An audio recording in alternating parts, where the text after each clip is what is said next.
बिस्मिल्लाहिर्रहमानिर्रहीम। अच्छा जी, देखो बेटा, कल हमने बात की अकीदे के बारे में। अकीदा हमने पढ़ा। अकीदे के बाद हमने शिर्क के बारे में बात की। किसके बारे में बात की?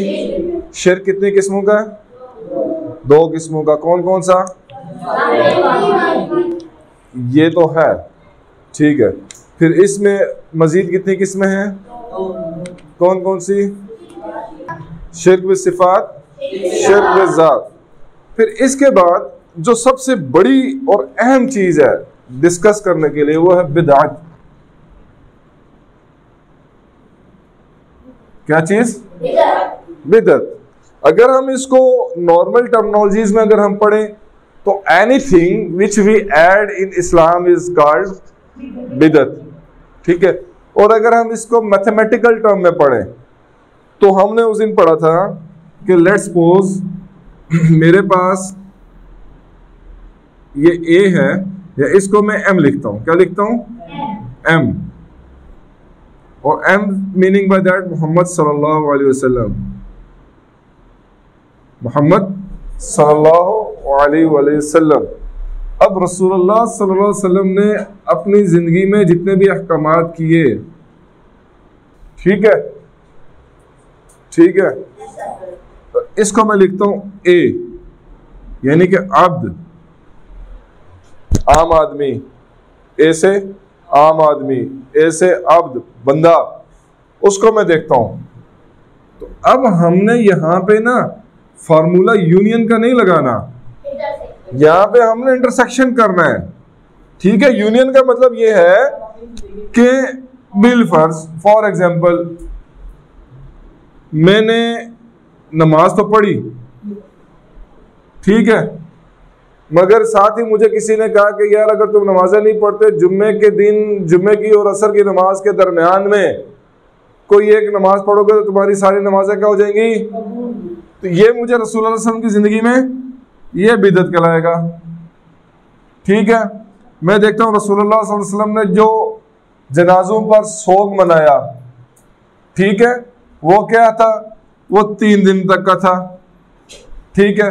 बट मैं उसको 40वां भी करता हूँ, सालाना भी करता हूँ, ठीक है, और बहुत सारी चीजें मैं इसको वगैरह करता हूँ। अब यूनियन का मतलब ये है कि मुझे जो यहां से मिला मैं वो भी उठा लूं, जो यहां से मिला वो भी उठा लूं। फॉर एग्जांपल अगर इसको मैथमेटिकल टर्म में 1 2 5 7 9 10 11 13 15 16 17 में लिखता हूं कि ये बिल फर्ज हदीस, इसको हम समझते हैं कि ये 17 काम हमें रसूलुल्लाह सल्लल्लाहु अलैहि वसल्लम ने करने की तलकीन की। 17 नहीं, ये पॉइंट्स जो है हमें रसूलुल्लाह सल्लल्लाहु अलैहि वसल्लम की जिंदगी में, फॉर एग्जांपल हम लेट्स सपोज कर रहे हैं ना, हमें मिलते हैं और मेरी जो इस वक्त जिंदगी है उसमें मैं क्या क्या कर रहा हूँ? 1 भी है, 2 भी है, 3 भी है, 4 भी है, 5 भी है, 6 भी है, 7 भी है, 8 भी है, 9 भी है, 10 भी है, 11 भी है, 12 भी है, 13 भी है, 14 भी है, और 17 तक मैं कैरी ऑन करता हूँ। 17 तक मैं क्या करता हूँ? कैरी ऑन करता हूँ। अब अगर मैं यूनियन करूंगा, ठीक है, मैं यूनियन करूंगा तो क्या होगा? मैं यहां से 1 भी उठाऊंगा, 2 भी उठाऊंगा, 3 भी उठाऊंगा, 4 भी उठाऊंगा। अब ये मेरी लाइफ में है बेटा, ये चीजें मुझे यहां पे नहीं मिल रही। तो सक्सेसफुल होने के लिए, कामयाब होने के लिए, एक अच्छा बेहतरीन मुसलमान होने के लिए मुझे यूनियन नहीं, मुझे इंटरसेक्शन करना पड़ेगा। भाई रसूलुल्लाह सल्लल्लाहु अलैहि वसल्लम की जिंदगी में ये है, ये मैं करूंगा, ये है, ये मैं करूंगा, ये नहीं है मैंने काट दिया, ये मैंने छोड़ देना है। ये क्या है? ये शॉर्ट टर्म में मैं आपको समझा रहा हूं, इससे ज्यादा आसान तरीके से बिदअत को नहीं समझाया जा सकता। ये रसूलुल्लाह सल्लल्लाहु अलैहि वसल्लम की जिंदगी में मुझे मिला नहीं, तो इसको मैंने काट दिया, ये मैं जिंदगी से निकालूंगा। ये रसूल सब ने किया, अच्छा किया, ये नहीं किया, इसको मैं काट दूंगा, ये किया, ठीक है जी, ये नहीं किया, काट दूंगा, ये किया, ठीक है, ठीक है, ठीक है, ये काट दूंगा, ठीक है, ये काट दूंगा, ठीक है, ये भी किया तो ये भी मैं रहने दूंगा। तो this is called intersection. I have to intersect my life with the life of रसूलुल्लाह सल्लल्लाहु अलैहि वसल्लम। मुझे अपनी जिंदगी को उनकी जिंदगी के मुताबिक करना है। मैंने अपनी जिंदगी और उनकी जिंदगी को अपने मुताबिक नहीं करना। जब मैं अपनी जिंदगी को रसूलुल्लाह सल्लल्लाहु अलैहि वसल्लम की जिंदगी के मुताबिक करूंगा, then I will be the successful person even in this universe and even the universe hereafter। यानी कि मैं इस दुनिया में भी कामयाब होऊंगा और मैं इस दुनिया के बाद वाली दुनिया में भी क्या होऊंगा, कामयाब होऊंगा।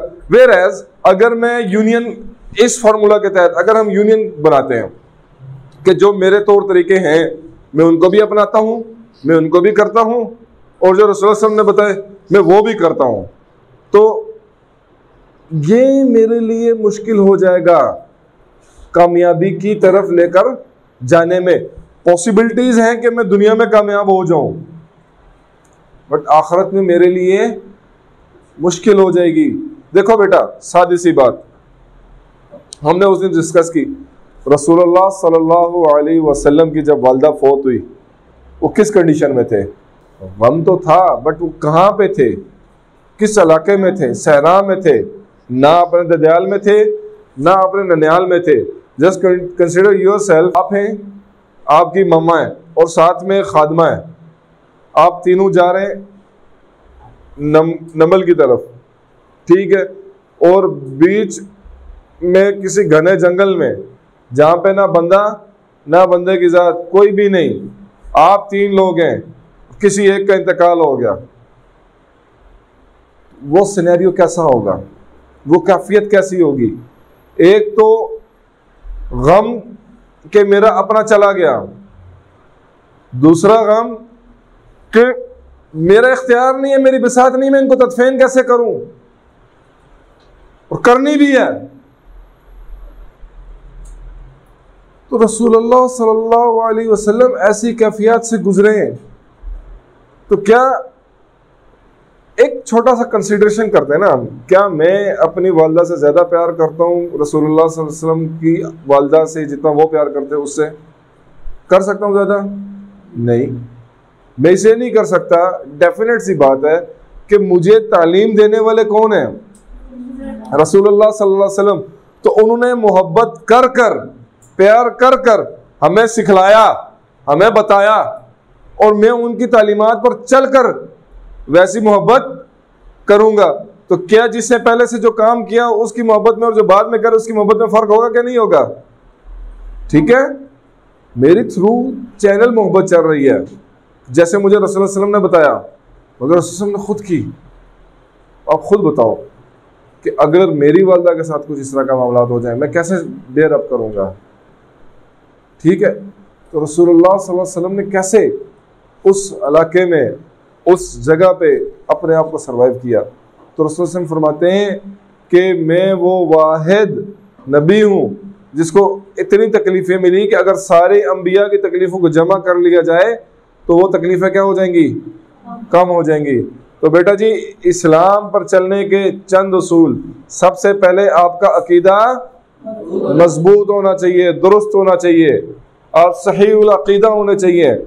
दूसरी बात, आप शिर्क से पाक होने चाहिए, आप शिर्क वाले नहीं होने चाहिए। और शिर्क, मैंने हाथ पे कंगन पहन लिया, क्यों यार? ये जो है ना मेरी जिंदगी में बरकत डालेगा, ये शिर्क है। मैंने अंगूठी पे नाल पहन ली इस नीयत से ये मेरे तारों के साथ मिलती है तो इससे मेरे घर में रिस्क आएगा, ये क्या है? ये शिर्क है। मैंने कोई धागा बांध लिया हाथ पे कि यार ये मैंने मन्नत मानी हुई है और ये हो जाएगा, वो हो जाएगा, ये क्या है? ये शिर्क है। बेटा जी, सादी सी बात है, दुनिया में अगर कोई सबसे अफजल पत्थर है तो वो कौन सा पत्थर है? हजरे अस्वद।